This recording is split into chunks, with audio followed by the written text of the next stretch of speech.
Tidak, Pak. Bapak akan paparkan sedikit apa itu kegiatan ekonomi. Setiap kegiatan yang dilakukan manusia dalam rangka memenuhi kebutuhan hidupnya. Kebutuhan hidup ini beragam, baik berupa barang maupun jasa. Dari sini kita dapat simpulkan bahwa kegiatan ekonomi adalah untuk memenuhi kebutuhan hidup yang beragam.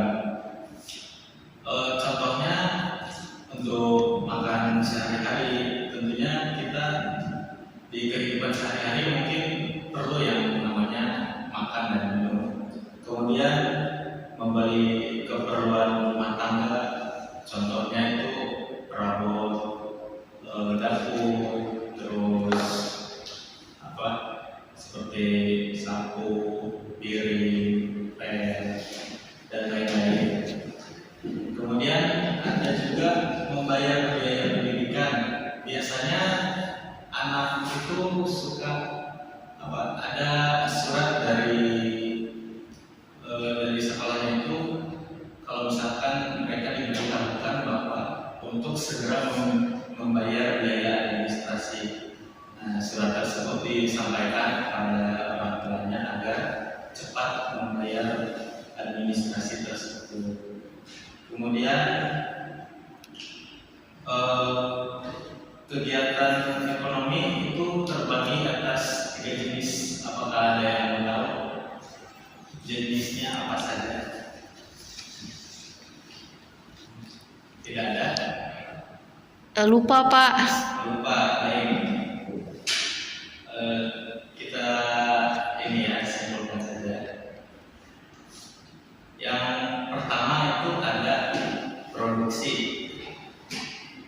Ada yang tahu pengertian produksi di sini itu apa?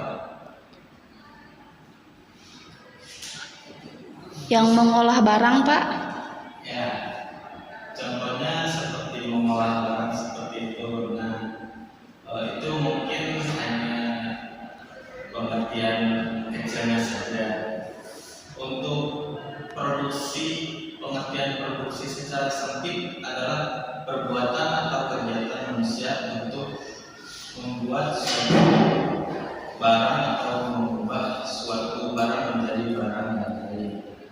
Namun secara luas, kegiatan yang dikerjakan baik secara langsung maupun tidak langsung ditujukan untuk menambah atau mempertinggi nilai guna suatu barang untuk memenuhi kebutuhan manusia. Artinya, produksi meliputi semua perbuatan atau kegiatan yang tidak hanya mencakup pembuatan barang-barang saja, tetapi juga membuat atau menciptakan jasa pelayanan. Untuk contoh kegiatan ekonomi produksi, di sini ada yang bisa mencontohkan? Belum paham ya? Oke, kita akan coba.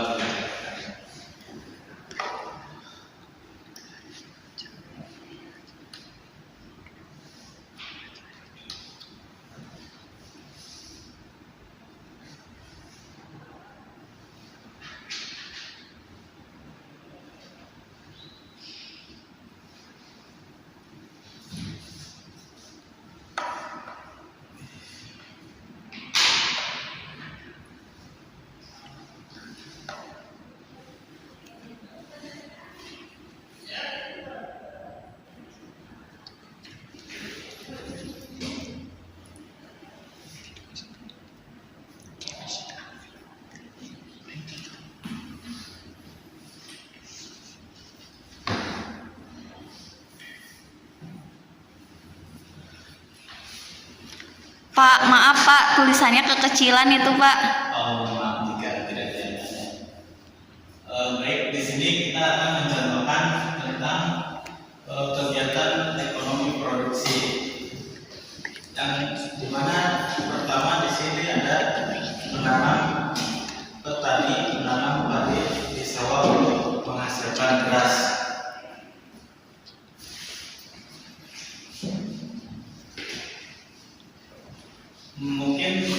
dalam kehidupan sehari-hari kita, bahan pokok yang sering kita jumpai yaitu terutama beras.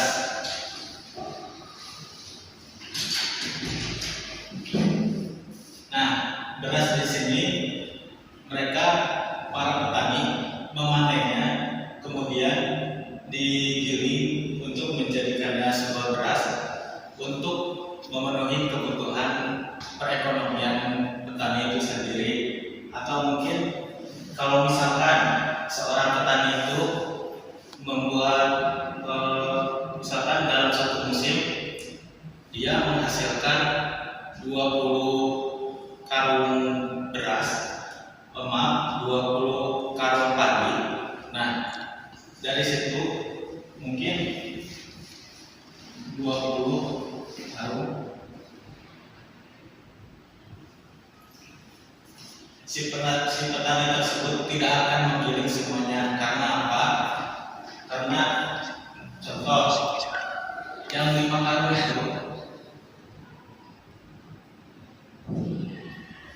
petani tersebut akan menggilingnya untuk kebutuhan mereka sehari-hari, untuk makan demi mencukupi kepada musim selanjutnya. Nah, kemudian yang 5 karung selanjutnya, para petani ini pasti akan menyimpannya untuk menjadikannya benih untuk dijadikan padi pada musim selanjutnya. Nah, masih ada sisa 10 karung. Untuk 10 karung yang ini mereka bisa menjualnya untuk memenuhi kebutuhan itu tadi, seperti biaya listrik, biaya pendidikan dan lain sebagainya.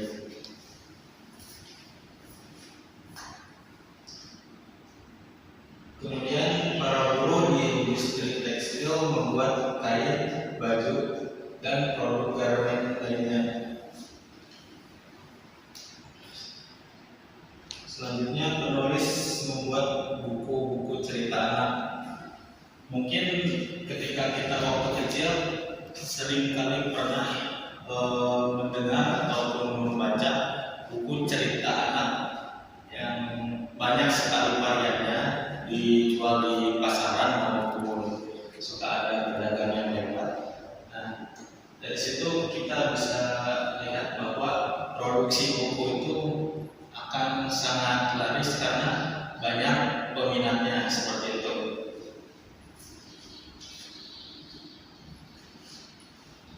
Kemudian bank memberi layanan jasa keuangan kepada nasabah. Di sini siapa yang menjadi pemberi layanan jasa keuangan itu adalah bank tersendiri. Nah, yang menjadi nasabahnya itu contohnya adalah kita. Nah, kemudian jika kita ingin meminjam uang, maka pihak bank akan menyediakan jasa keuangan agar bisa memberikan uangnya untuk kebutuhan kita. Kemudian pasti ada persyaratan tersendiri dari bank tersebut, karena kalau misalkan nasabah itu memberi maksudnya meminjam uang, nah dia akan pasti harus menyicil setiap bulannya, karena tidak mungkin jika seorang nasabah meminjam uang langsung dikembalikan secara langsung tunai sekaligus. Otomatis pasti ada cicilannya seperti itu. Kemudian ada kantor kelurahan memberi layanan publik pada masyarakat.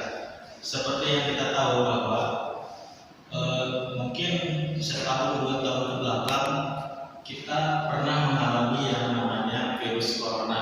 Nah, yang dimana di sini semua pemerintah maupun pejabat-pejabat yang ada di luar sana, mereka pasti kebingungan bagaimana caranya agar meminimalisir virus corona tersebut agar supaya tidak terlalu menyebar luas.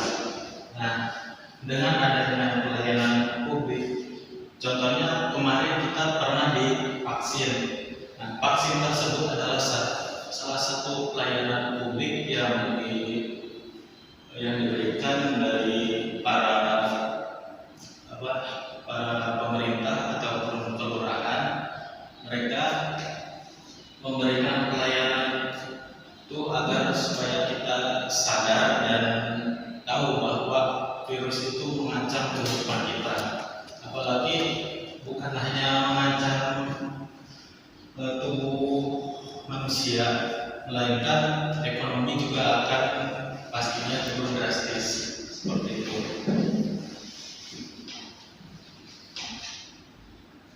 Adapun tujuan kegiatan ekonomi, yang pertama menghasilkan barang atau jasa.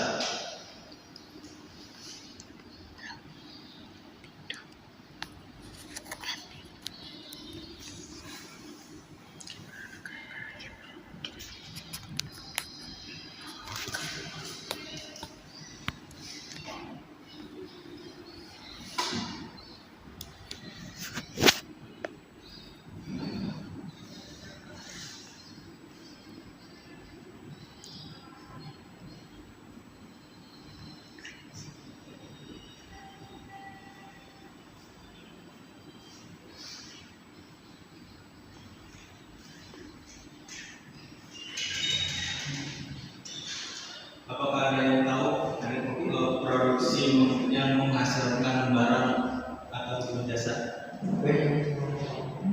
Contoh produksi yang bisa menghasilkan barang. Seperti pabrik tekstil, Pak. Di pabrik tekstil bisa seperti pabrik tekstil bisa. Nah, mereka memproduksi seperti itu tadi, membuat kain ataupun baju yang mereka hasilkan. Kemudian untuk menghasilkan jasa, yang pernah mendengar produksi untuk menghasilkan jasa?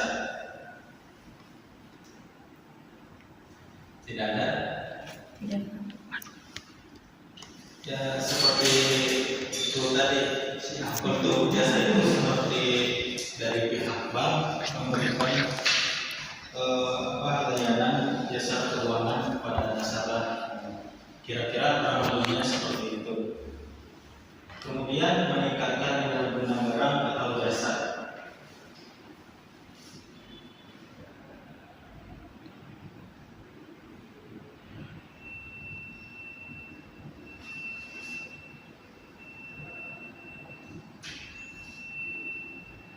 Itu siapa?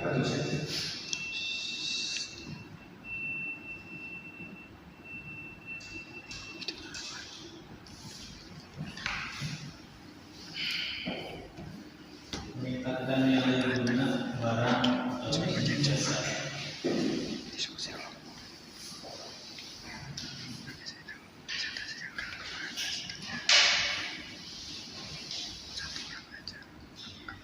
Kita ambil contoh kecilnya saja.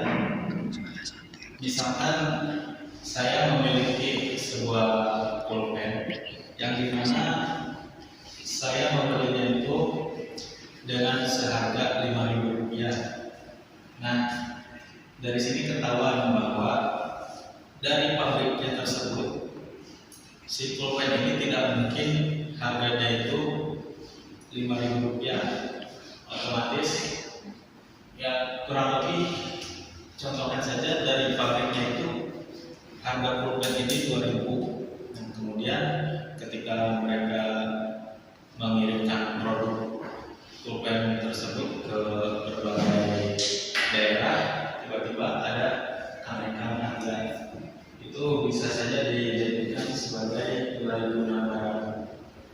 Kemudian meningkatkan pengamanan masyarakat.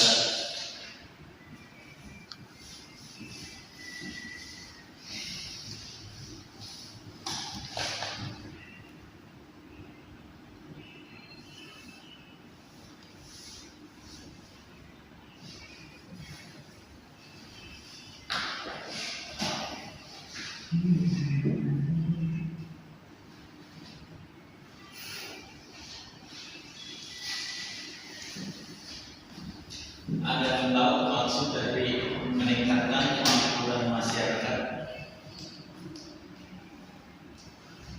Tidak ada.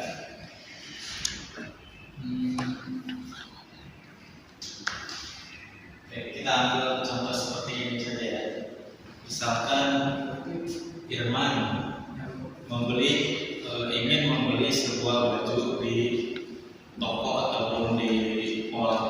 Nah, dia melihat salah satu baju yang diinginkan, kalau kita sebut saja kaos misalnya. Nah, kaos itu kita hargai dengan 75.000 rupiah. Ini untuk harga kaos.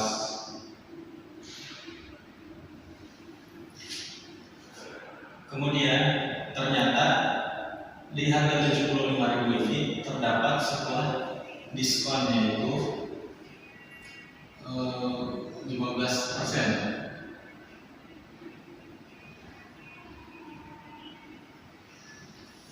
Nah, otomatis dengan tanpa pikir panjang, mungkin dengan harga segini itu ini adalah barang yang mungkin cukup murah, karena ketika melihat diskon itu mereka berpikir bahwa barang tersebut adalah barang yang harganya terjangkau. Begitu. Sekarang saya ingin bertanya, menurut kalian apakah harga 75.000 ini untuk kaos itu harganya naik atau turun jika ada diskon? Jika ada diskon, harganya pasti turun, Pak. Turun. Ya, mungkin beberapa orang berpikir bahwa jika ada misalkan diskon seperti ini 15%, tapi pernah lihat nggak kalau misalkan di atasnya itu ada 100.000 misalnya? Nah, kemudian si harga 100.000 ini bicara seperti ini. Pernah lihat kan? Nah, Pernah, Pak. sebenarnya 75.000 ini bukan harga yang turun, tapi ini harga yang normal. Karena mereka membuat diskonnya itu seolah-olah turun, padahal mereka menaikkan harga 100.000, tapi ini adalah harga yang normal. Mereka menaikkan harganya 100.000, kemudian karena ada sebuah diskon, makanya jadi 75.000. Oleh karena itu, kita pasti akan seperti tergiur ketika melihat barang maupun kaos yang kita inginkan, seperti itu.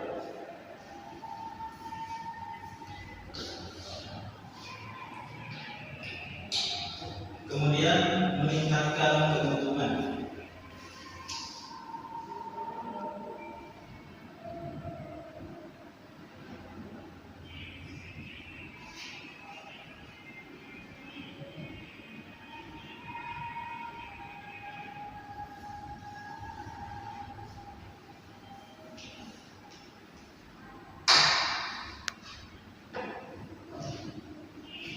Ada yang mengerti apa maksud dari meningkatkan keuntungan?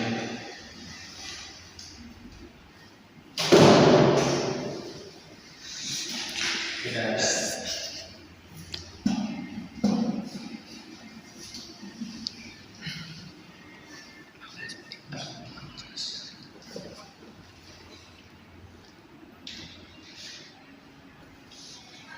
Maksud dari meningkatkan keuntungan itu seperti itu tadi,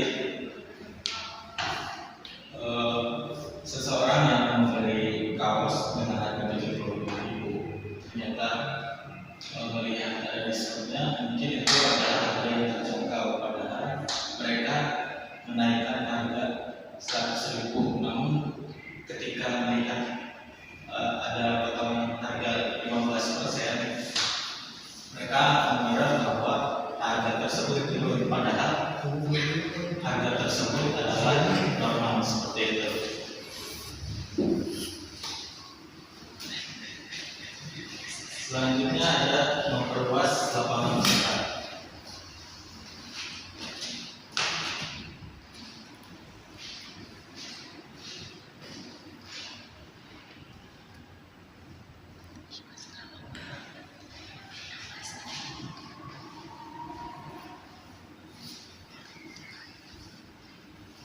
Seperti yang kita ceritakan tadi, bahwa Anggi menyebutkan kalau misalkan ada pabrik seperti tekstil, nah otomatis pabrik tersebut tidak mungkin dong hanya di satu tempat saja. Mereka akan mengembangkan pabrik tersebut di berbagai daerah untuk memperluas lapangan usaha. Sampai sini ada yang ditanyakan? Tidak ada. Baik, kita lanjutkan. Kemudian kita lanjutkan, ada di sini yang namanya menjaga kesinambungan usaha-usaha.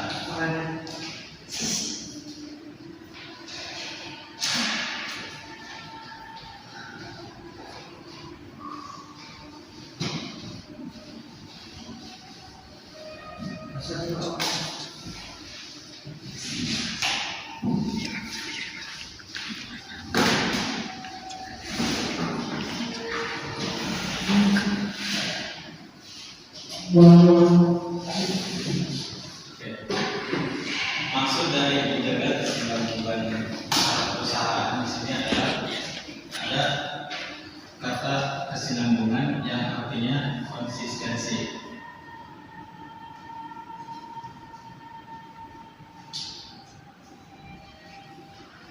Itu berarti bahwa sebuah perusahaan harus konsisten ataupun bisa menstabilkan perusahaannya sendiri dengan cara kalau misalkan sebuah perusahaan tersebut memiliki pemasukan dan pengeluaran dalam administrasi, maka hal tersebut harus mereka usahakan bagaimana caranya agar bisa seimbang keluar administrasi tersebut, atau bisa kalau bisa misalkan mereka lebih ke meningkatkan lebih perusahaannya seperti itu.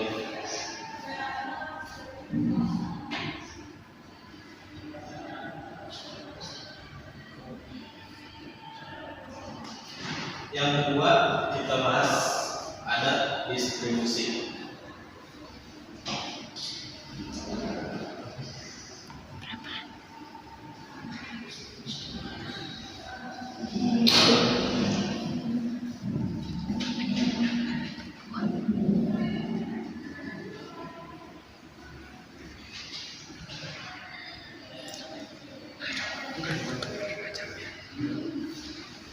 Apakah ada yang tahu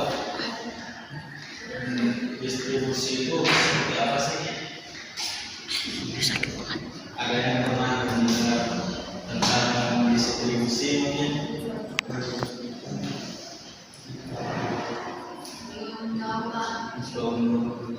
Belum tahu ya? Di sini mau jelaskan. Kegiatan ekonomi distribusi adalah kegiatan ekonomi berupa menyalurkan barang dari produsen ke konsumen.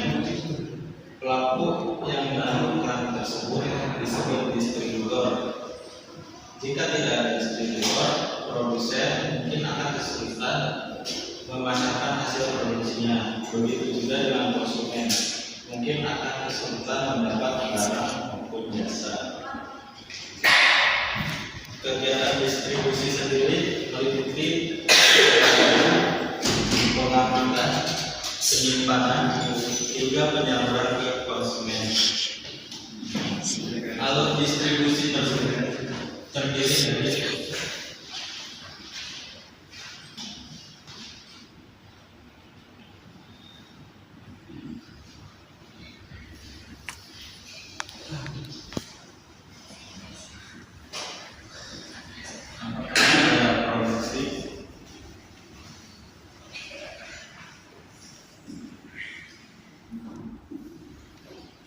kemudian distribusi,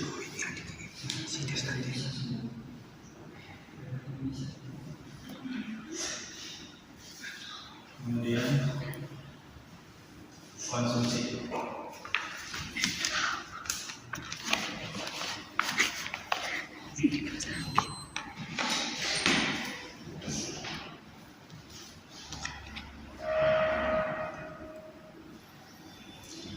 Apakah ada yang tahu bagaimana bentuk-bentuk distribusi? Bentuk-bentuk distribusi. Bentuk-bentuk distribusi. Oke. Untuk bentuk distribusi yang pertama itu ada saluran distribusi langsung. Berarti dia kayak distribusi itu kayak menyalurkan barang ke konsumen juga. Ya, kira-kira seperti itu.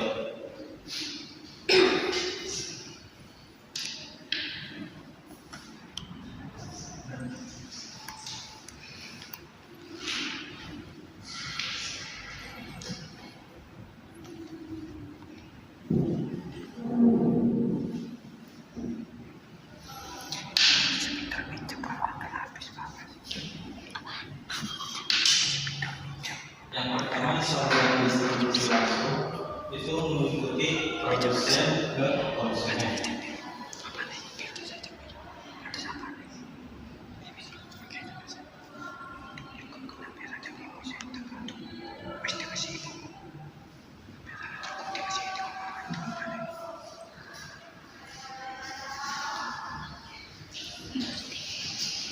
Ada yang tahu nggak apa siapa sih produsen itu?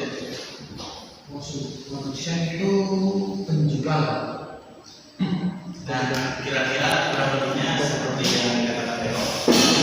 Produsen itu pihak yang melakukan kegiatan produksi. Nah, selanjutnya konsumen. Ada yang paham atau pernah mendengar siapa sih konsumen itu? Konsumen kita sendiri, Pak. Ya, konsumen sekali. Konsumen adalah orang yang memakai barang maupun jasa itu sendiri. Kemudian yang kedua, saluran distribusi semi langsung.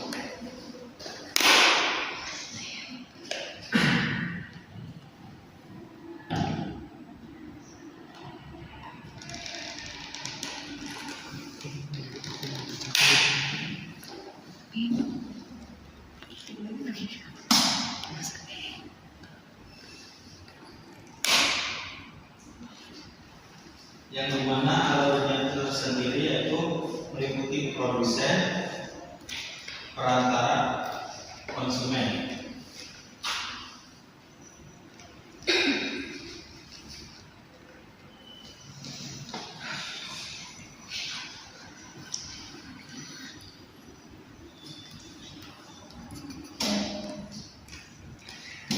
Jangan.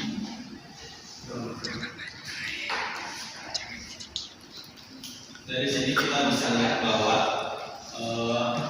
yang pertama dan yang kedua itu hampir sama, namun ada penambahan di tengahnya itu perantara. Ada yang pernah mendengar kata perantara? Perantara itu seperti Penyambung ya. Nah, betul. Terus seperti itu. 100, Pak. Ya, 100. Perantara ini adalah penyambung.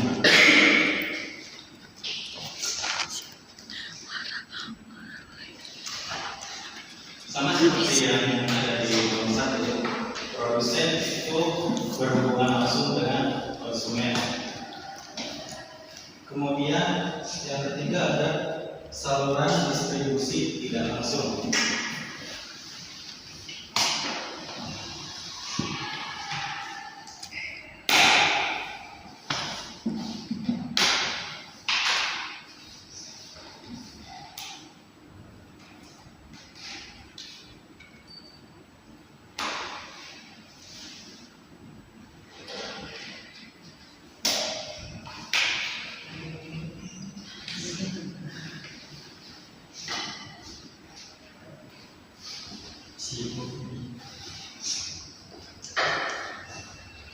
Saluran distribusi secara langsung, alurnya itu ada produsen, pedagang besar,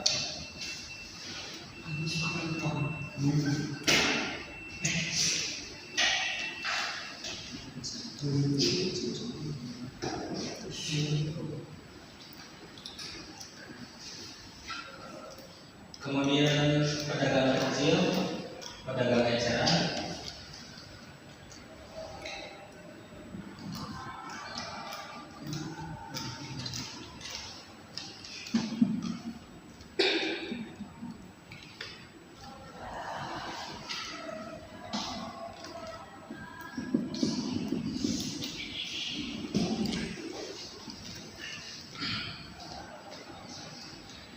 lalu terakhir adalah konsumen.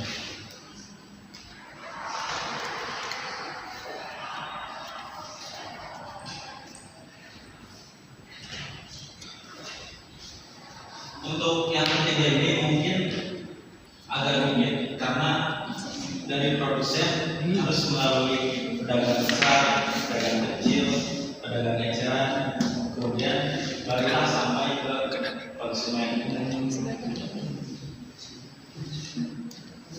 Dari sini ada yang sudah mulai paham?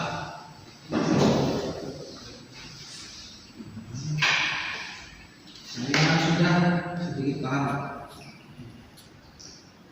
Jika ingin dicatat, silakan. Baik Pak.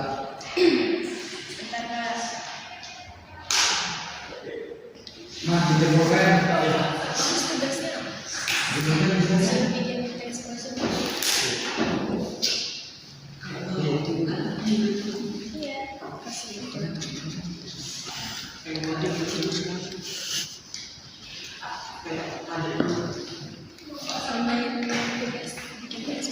Itu semi langsung ya Pak?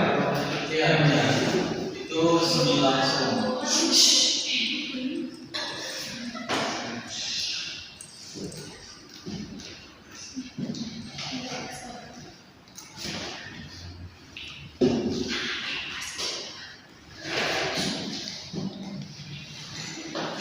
Dari sini mungkin jika kalian masih ada yang kebingungan, boleh bertanya.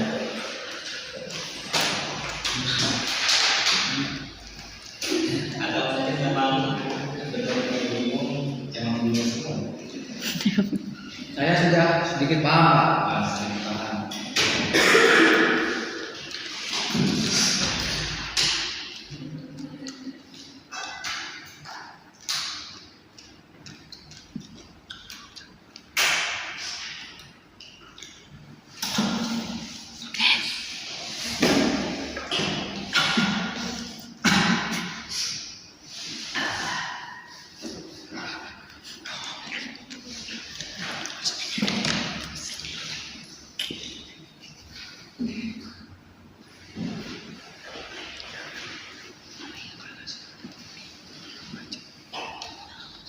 Sebelum kelas saya, apakah ada yang sudah masuk sebelumnya atau baru saya yang masuk? Yang pertama Oh, yang pertama. Pak sudah Pak. Sudah selesai saya pendapatnya. Nggak tahu yang lain.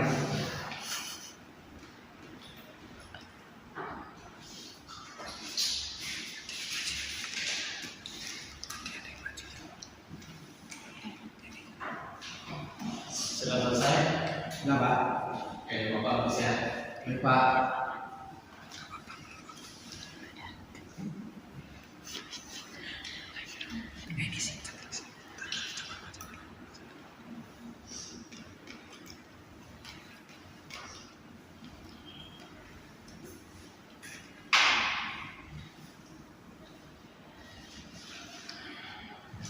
Selain daripada bentuk distribusi tadi, di sini distribusi memiliki fungsi.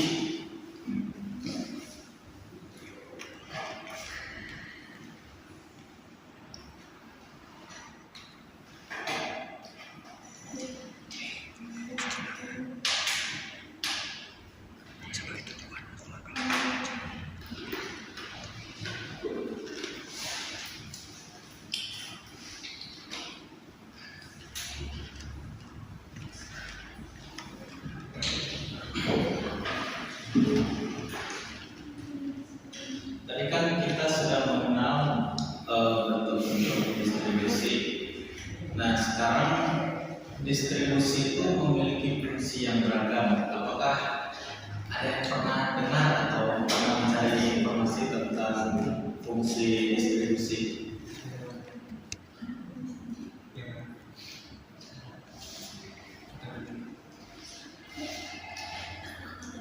Ada yang tahu nggak fungsi distribusi itu apa aja? Fungsi distribusi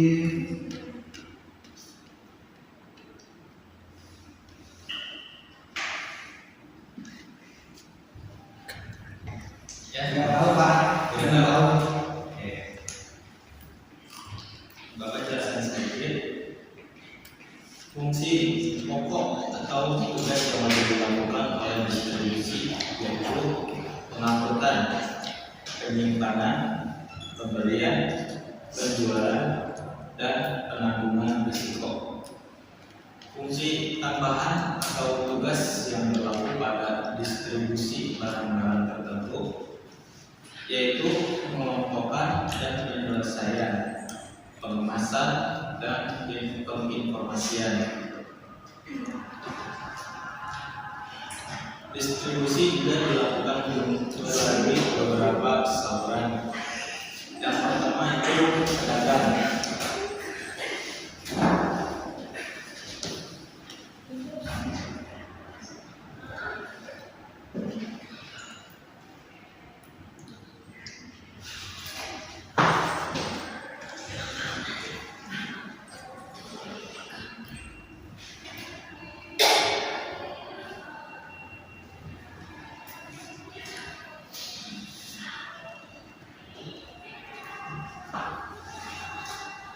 Di sini disebutkan bahwa pedagang baik yang besar maupun kecil atau anak eceran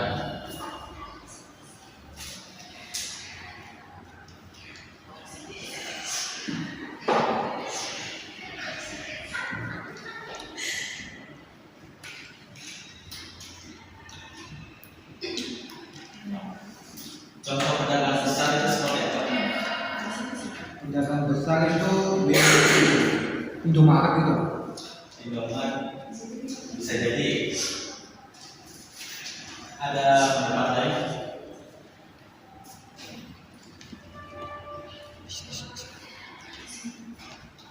Pedagang besar.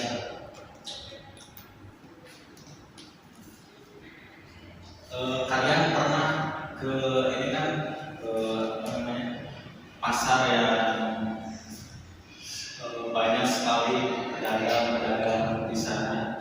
Nah, itu tuh seperti apa pedagang induk yang dimana para pedagang kecil ini mereka pergi ke pasar itu tersebut untuk mencari barang yang mungkin untuk memenuhi kebutuhan pokok seperti keluarga agar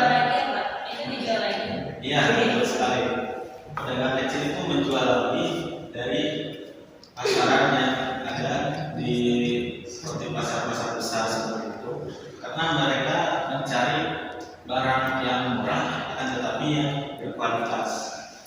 Kemudian ada juga pedagang eceran sama seperti pedagang kecil, namun mungkin jika pedagang kecil itu mereka menjual harga dengan satuan seperti satu dus, satu box, ataupun dan lain-lain. Nah, kalau pedagang eceran mereka menjualnya dengan harga satuan yang dipecah lagi.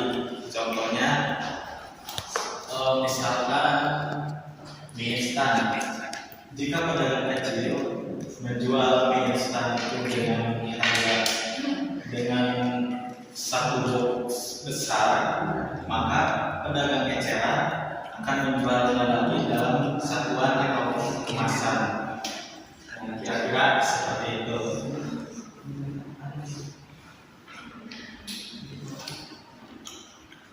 Kemudian ada perantara khusus.